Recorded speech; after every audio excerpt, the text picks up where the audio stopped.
Hi mga mamshi! So I just went for my last check-up bago tayo manganak kasi currently on my 36 weeks na.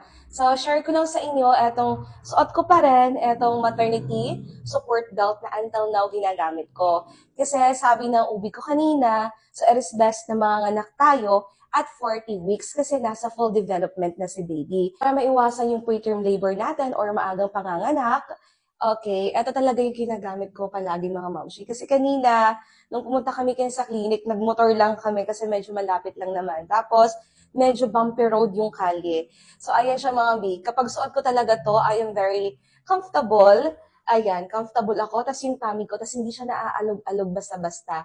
So, yung kagandahan dito kasi, meron na siya ditong lower tummy support, tapos may back support pa siya dito, tapos dito sa taas. Kasi kahit anong bumpy road talaga, mapasasakyan man yan or motor, eto talaga guys, I am very grateful with this product.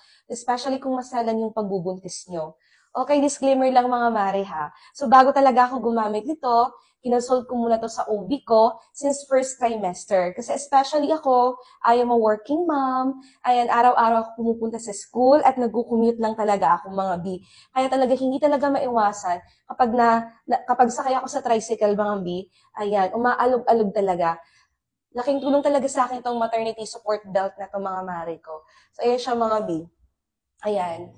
So, sobrang dali lang pala nitong gamitin. Ayan, ituturo ko sa inyo guys. So, the first step sa pagsusuot nito is etong lower tummy support muna. Ayan siya mga B.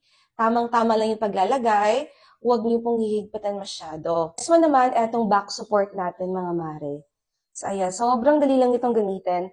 So, for your reference, size large pala to. But, available to with different sizes, guys. So, ito siya, guys. Ganito lang. Ilalagay niyo lang dito. Ayan.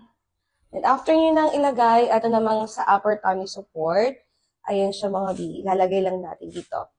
Since, yun na nga yung goal ko talaga ay sana, ayan, manganak tayo at 39 weeks to 40 weeks kasi yun talaga yung advice ng OB ko.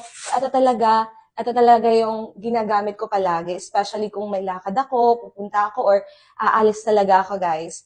Kasi mas comfortable pag ito yung suot ko kapag umaalis ako, especially kapag long travels. Ayan, if you're interested with this one, nasa yellow basket lang yung link. Ayan mga mamshi.